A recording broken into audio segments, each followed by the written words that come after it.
Heaven.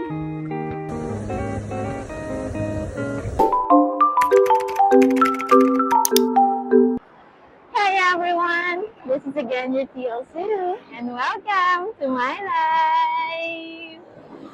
So today, nandito kami sa Digtong Road, papuntang Mindanao Avenue.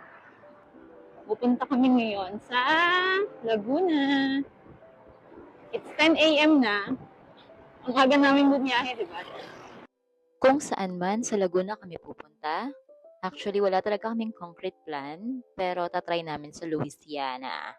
Halatang wala kaming plano kasi tanghaling tapat na naman kami bumiyahe.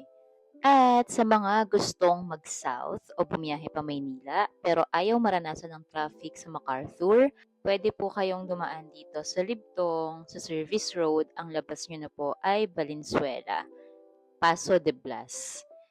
Diretsuhin nyo lang yan hanggang Mapulang Lupa and ang ending nun is Mindanao Avenue na. Madalas kaming dumadaan dito lalo na pag pupunta kaming Antipolo kasi iwas traffic. Lalo na kapag rush hour. Dito kami dumadaan papunta at pauwi. Ayan, nasa Mindanao Avenue na tayo. Nung mga oras na to, inaantok talaga ako at napipikit na ako.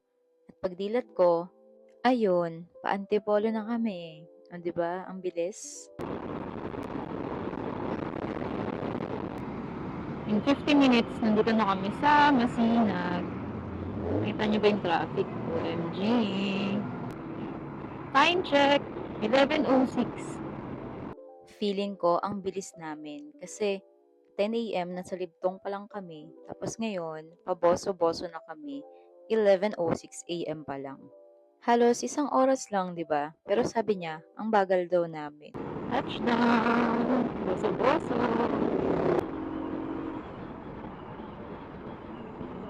Daddy! Grabe, sarap ng hangin.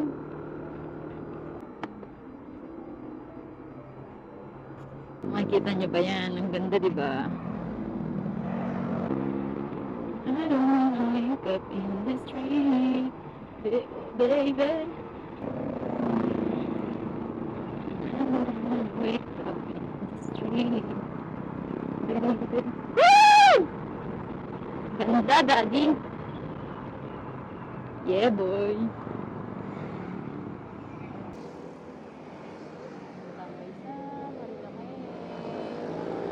Huminto lang kami saglit sa Malalaki para mag-waste, pero walang signal dito. At kung makikita nyo, marami talagang tao dito, lalo na kapag linggo. Dati nagtataka rin ako bakit ang daming tambay dito sa Malalaki.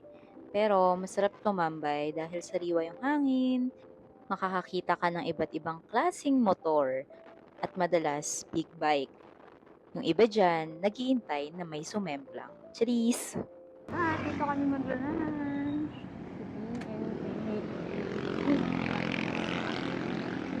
Ang daming tao.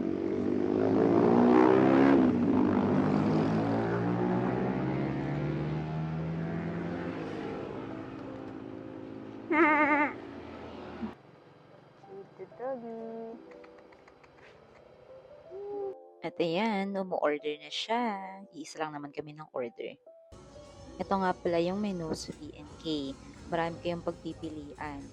Pwedeng solo, for couple, pero mas marami ding pumupunta at kumakain dito na mga pamilya. Pero ito yung pinakasikat, budbud mix. Makikita nyo anong itsura ng budbud. Meron din silang mga coffee, of course, at mga drinks kung anong gusto mo. Marami na ring riders ang bumisita dito. Yung iba nga favorite ko eh. Malaki yung place nila, alfresco, at may pinapagawa pa silang bago katabi nito. Ano ibig sabihin ng BNK? PNA? Bahay ni Kuya. Hey everyone! Nandito kami ngayon sa BNK para mag-lunch. Favorite mo dito, di ba, Dad? Oo. Bakit? Ito yung unang pinuntahan ko dito. Ito yung unang pinuntahan mong kainan sa Marilaki. Oo. At ang favorite niya ay budbud. Tsaka mura lang. Okay. Uy! Oo eh.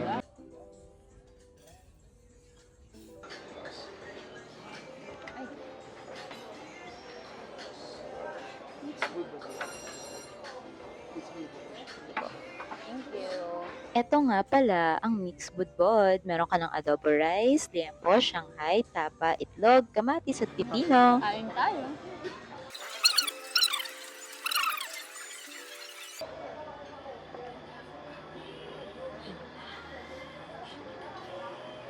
Sarap. Tikman mo.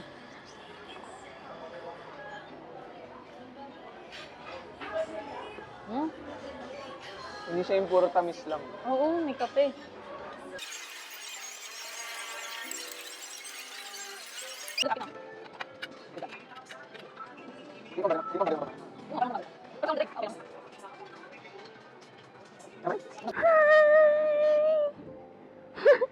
At dahil nakapag-lunch na, larga na ulit.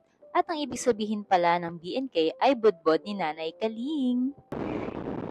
Hey, you, Pilya!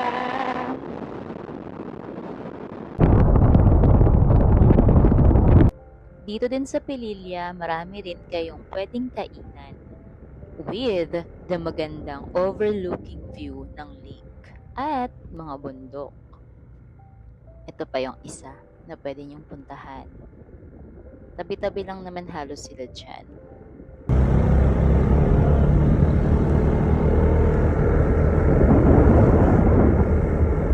Tanaw mo rin sa daan yung mga windmills from Pidilla Wind Farm. Maganda ring puntahan yan.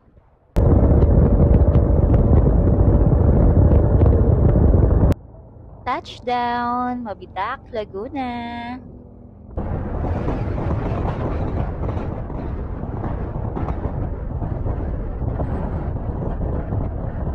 Ang ganda ng bundok, di ba? Malapit na kami sa Pakil. Sa Pakil, pinanganak si Dad, pero hindi muna tayo hihinto dahil didiretso tayo ng Louisiana. At, ayun, inulan kami. Wala naman ng bago dyan, lagi naman kaming inuulan, kaya hindi na kami humihinto. Dire-diretso lang. Ulan ka lang, riders kami. Charis! Touchdown, Lumban, Laguna.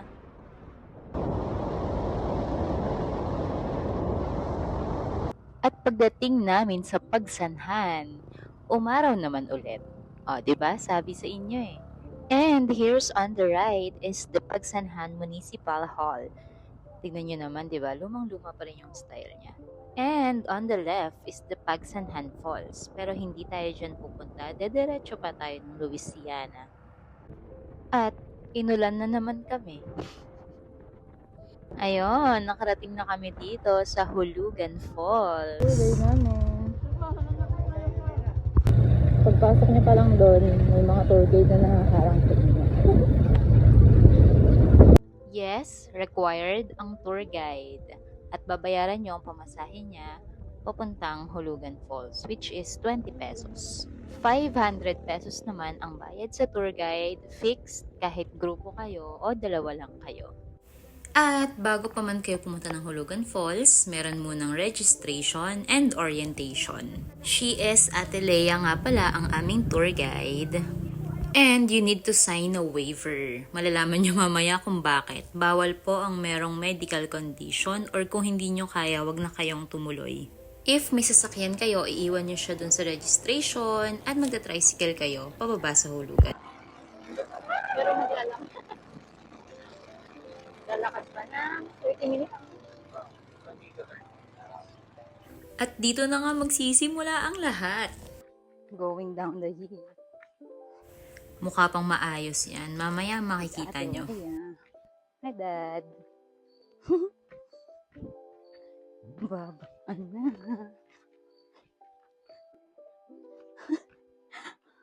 Binasa mo ba yung waiver? At ayan na nga. Napakatarik at medyo madulas dahil umulan kaya kailangan mag-ingat.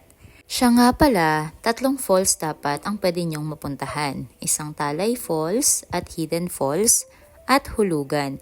Hindi na rin kami pinush nila ate na puntahan yung dalawa dahil picture taking lang naman daw doon at sa Hulugan talaga yung pwede kang maligo.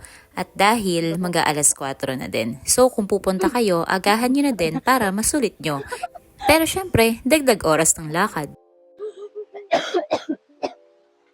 Grabe yung mukha. Parang naligo na ako. Ate, ba't parang di ka pinagpapawisan? Ba't ako? Tignan mo, yung pawis ko. Ikaw doon. Wala nung kawayan. At nararamdaman kong malapit na kami. Lahat ng paghihirap magbubunga. Wow! Wow! Uy, daddy, ang ganda! Napasigaw na ako sa sobrang ganda. Nakalimutan ko na rin yung pinagdaanan namin bago makapunta dito. Ganda, no? Masasabi mo? Apple banana. Go. Grabe.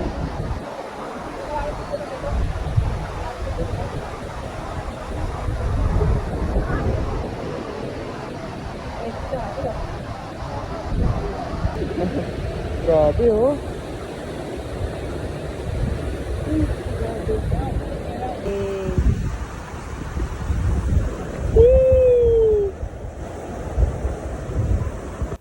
Yung isa dito, nagsasabon. Hindi ko alam ba't may dala tong sabon. Tignan nyo naman, naligo na.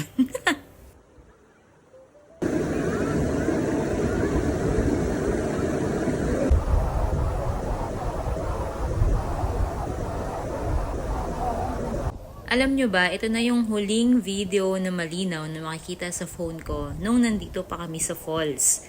Kasi nag-moist na yung mismong camera ko. Akala ko bibili na ako ng bagong cellphone. Pero buti naman at umayos pa siya. Kaya front cam na yung gamit ko sa mga susunod na video. At kahit daw marunong kayong lumangoy, kailangan nyo pa rin mag-rent ng life vest dahil bukod sa malalim, baka daw kayo'y puligatin.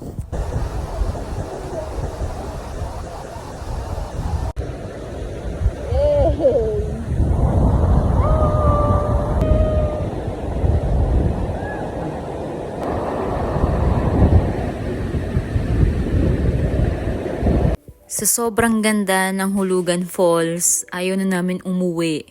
Pero eto, back to reality. After ng kasiyahan, mas mahirap ang pabalik.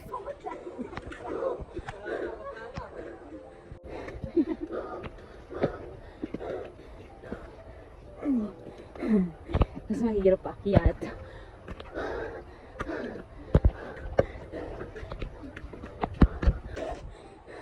O, di ba? Ang ganda mo dyan ate.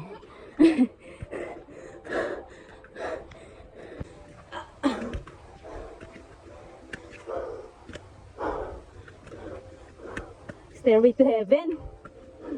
Teka lang. Bilisan natin.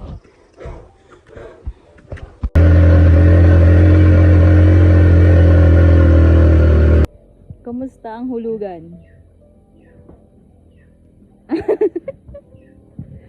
Pamatay. 1 to 10. 10.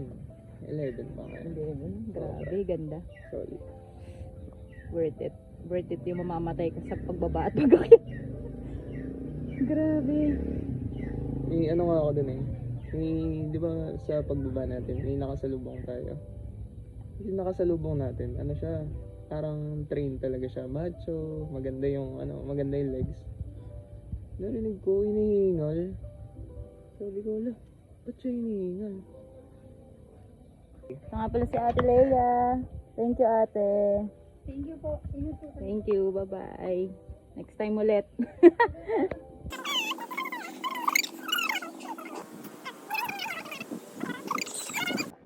Aalis na kami. Nakapagpalit na rin kami. Ito walang ligo. Walang ganda. At pupunta kami sa Baguio sa kanyang lola. Di ba? Mare daw. Ingat daw. Ingat.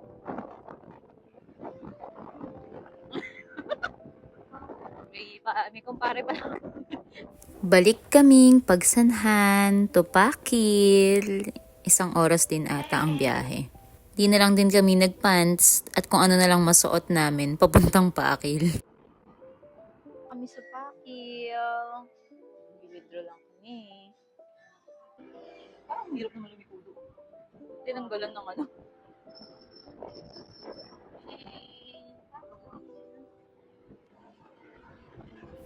At dito kami nakahanap ng matutuluyan for tonight. sa Tavera Street. Dito lang din sa Pakil, tabi ng Alpha Mart. Dito na kami sa Pakil. Mag-check lang kami na matutulugan. Papahinga lang. Nakakita na kami ng matutuluyan. Oh, di ba? Ito kami. Room 302. Then sa Mary Grace. Room tour tayo. So, pagpasok nyo, ayan, may bed. May table. May salamin. Salamin. And then, may aircon. Tapos ito yung CR. Oh, di ba? May salamin. May heater. Bongga. Tapos, meron tao.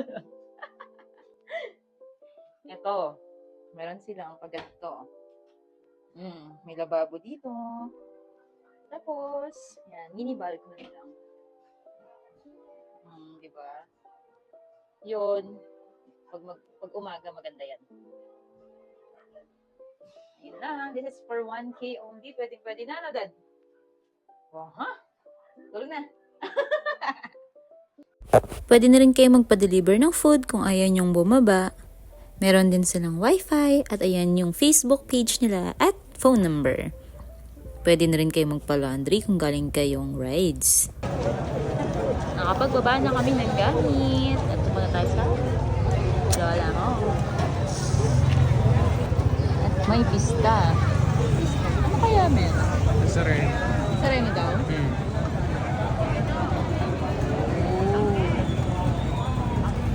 Hindi namin inaasahan na merong pista pagdating namin dito sa Pakil.